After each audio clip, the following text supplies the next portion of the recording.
কয়েকটি প্রশ্ন এসেছে, তার মধ্যে গর্ভধারণী মহিলা, স্তন্যদায়িনী মহিলা তারা রোজা ভাঙতে পারবে কিনা, সাথে সাথে মুসাফির মুসাফির কখন থেকে তার রোজার হুকুম মানে রোজা না ভাঙার অনুমতি আছে, বা কোনো কারণবশত যদি রোজা ভেঙে যায় রোজাদার ব্যক্তি কিভাবে দিনটা অতিবাহিত করবে, এই কয়েকটি বিষয় আমরা জানবো। সম্মানিত দর্শকবৃন্দ, মাসাইলে রামাদানের অনুষ্ঠানের পক্ষ থেকে আপনাদেরকে জানাচ্ছি আন্তরিক মোবারকবাদ। আজকে মাহে রমজানুল মোবারকের এই পর্বে আমরা জানবো কয়েকটি বিষয়ে। তার মধ্যে গর্ভধারণী মহিলা এবং স্তন্যদায়িনী মহিলা তারা রোজা ভাঙতে পারবে কিনা, এই ব্যাপারে কালামে পাকে আল্লাহ তাআলা ইরশাদ করছেন, ওমান কানা মারিদান আও আলা সাফারিন ফাইদ্দাতুম মিন আইয়ামিন উখার।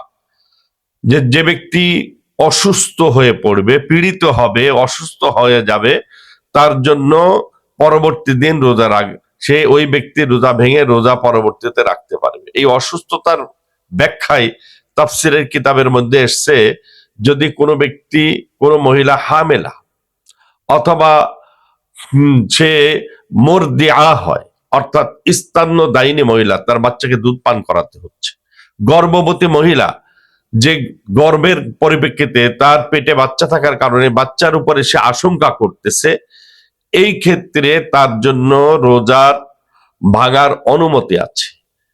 সেজন্য কিতাবের মধ্যে এসেছে, ইযা আফতারাতিল হামিলু ওয়াল মুরদিউ খাউফান আলা নাফসাইহিমা ফালাইহিমাল কাযা ফাকাত।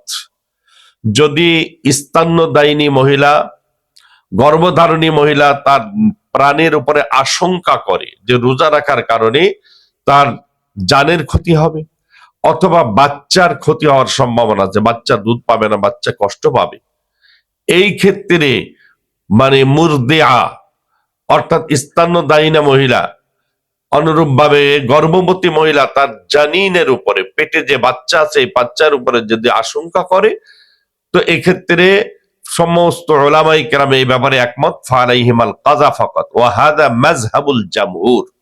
আর এটা জামহুর উলামায়ে কেরাম আল হানাফিয়া ওয়া শাফিয়া ওয়াল হানাবিলা, ইমামে আবু হানিফা, ইমাম শাফি, ইমাম আহমদ ইবনে হাম্বল সকলে একমত। ওয়া হুয়া কাউলু তাইফাতিম মিনাস সালাফ, এবং এটাই হলো সালফে সালিহিন উলামায়ে কেরামের অভিমত। ওয়া হুকিয়াল ইজমাউ আলা যালিকা, এবং এই কথার উপরে সমস্ত উলামায়ে কেরাম একমত পোষণ করেছে। তো স্পষ্টভাবে আমরা জানলাম যে গর্ভবতী মহিলা, স্তন্যদায়িনী মহিলা যদি আশঙ্কা করে তার বাচ্চার উপরে, অনুরূপভাবে স্তন্যদায়িনী মহিলা তার বাচ্চা দুধ পাবে না, গর্ভধারণী মহিলা তার পেটের বাচ্চার উপরে যদি আশঙ্কা করে, বা ডাক্তার যদি তাবিবে হাজিক, বিজ্ঞ ডাক্তার যদি বলে যে তোমাদের রোজা না রাখলেই ভালো হবে, বাচ্চার ক্ষতি হওয়ার সম্ভাবনা আছে, এই ক্ষেত্রে ওই মহিলা রোজা ভাঙবে, পরবর্তীতে রোজা কাজা দেবে। এ প্রসঙ্গে হযরত আনাস রাদিয়াল্লাহু তাআলা আনহু থেকে একটি হাদিস এসেছে, আনাস ইবনে মালিক রাদিয়াল্লাহু তাআলা قال قال النبي صلى الله عليه وسلم ان الله عز وجل وضع عن المسافر شطر الصلاه وعن المسافر والحامل والمرضع الصوم او الصيام। হযরত আনাস ইবনে মালিক রাদিয়াল্লাহু তাআলা বলেন, নবীজি সাল্লাল্লাহু আলাইহি সাল্লাম ইরশাদ করেছেন যে আল্লাহ রাব্বুল আলামিন মুসাফিরের থেকে অর্ধেক নামাজ আল্লাহ কমাই দিয়েছেন। মুসাফিরের অর্ধেক নামাজ, 4 রাকাত বিশিষ্ট নামাজকে আল্লাহ তাআলা 2 রাকাত করে দিয়েছেন।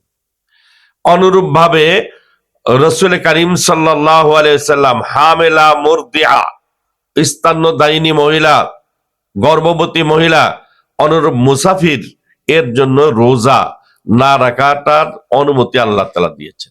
এখানে একটা বিষয় জানা দরকার, মুসাফির বলতে বাড়ি থেকে, এখানে অনেকের ধারণা যে বাড়ি থেকে সেহরি করছি, সেহরি খায়ে বাড়ি থেকে রওনা দিলাম, প্রতিমধ্যে যে আমি মুসাফির হয়ে গেলাম, না, ওই ব্যক্তির জন্য রোজা ভাঙার অনুমতি নেই। মুসাফিরের ব্যাখ্যা হলো যদি সফর এর হালাতে তার রোজা রক্ত শুরু হয়, কোনো ব্যক্তি সফর শুরু করেছে আর এই সফরের হালতে রোজা রক্ত শুরু হয়েছে, ওই ব্যক্তির জন্য রোজা ভাঙার অনুমতি আছে। তবে বর্তমান যে সফর আগের জামানার মতো নয়, আগে তো মানুষ অনেক কষ্ট ক্লেশ করে সফর করেছেন, মানে গাড়িতে বা গাড়ির কোনো ব্যবস্থা ছিল না, ঘোড়ার পিঠে, গাধার পিঠে, উটের পিঠে সাওয়ার হয়ে পায়ে হেঁটে সফর করেছে। আর এই সফরের জন্য শরঈ মেকদার হতে হবে। শরঈ মেকদার বলতে যে অর্থাৎ 3 মানজিল, যেটা 48 মাইল, শরঈ 48 মাইল, কিলোমিটার হিসাবে 78 কিলোমিটার, কমাস কম 78 কিলোমিটার পথ অতিক্রম করার নিয়তে ঘর থেকে বাইর হওয়া। তো সফরের অবস্থায় যদি রোজা শুরু হয়, ওই ব্যক্তির জন্য রোজা না রাখার অনুমতি আছে। কিন্তু কোনো ব্যক্তি বাড়ি থেকে সাহারি খেলো, বাড়িতে সাহারি খেয়ে এরপরে রওনা দিল গাড়িতে, তো ওই ব্যক্তির জন্য রোজা ভাঙার কোনো অনুমতি নাই। আরেকটি বিষয় যেটা এসছে সেটা হলো, যদি রোজা কোনো কারণে ভেঙে যায়, যেমন কোনো মহিলা রোজা রেখেছে, 10টা 11টার দিকে তার জামানায় হায়েজ শুরু হয়ে গেল, মাসিক যেটা স্রাব মা বোনদের হয়ে থাকে, এক্ষেত্রে বেলা 10টার দিকে দিনের বেলায় তার মাসিক স্রাব শুরু হলো, বা কোনো কারণবশত কারোর মানে রোজা ভেঙে গেল, ওই ব্যক্তি বাকি দিনটা রোজা অবস্থায় অতিবাহিত করবে না খারাপে না গ্রহণ করার অনুমতি আছে।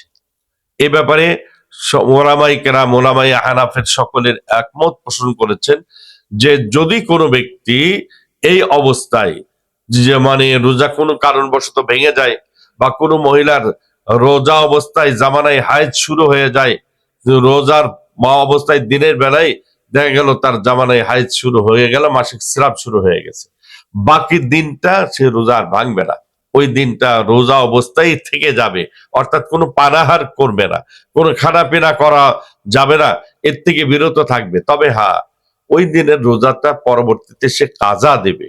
আর এ কারণে আল্লাহ রাব্বুল আলামিন তাকে সব থেকে বঞ্চিত করবে না, যেহেতু বাকি দিনটা রোজা রেখেছে, রোজা তাদের সাদৃশ্য অবলম্বন করেছে, এই কারণে তার নিয়ত তো ছিল রোজা রাখার, ইন্নামাল আমালু বিন্নিয়াত, সমস্ত আমল নিয়তের উপরে নির্ভরশীল।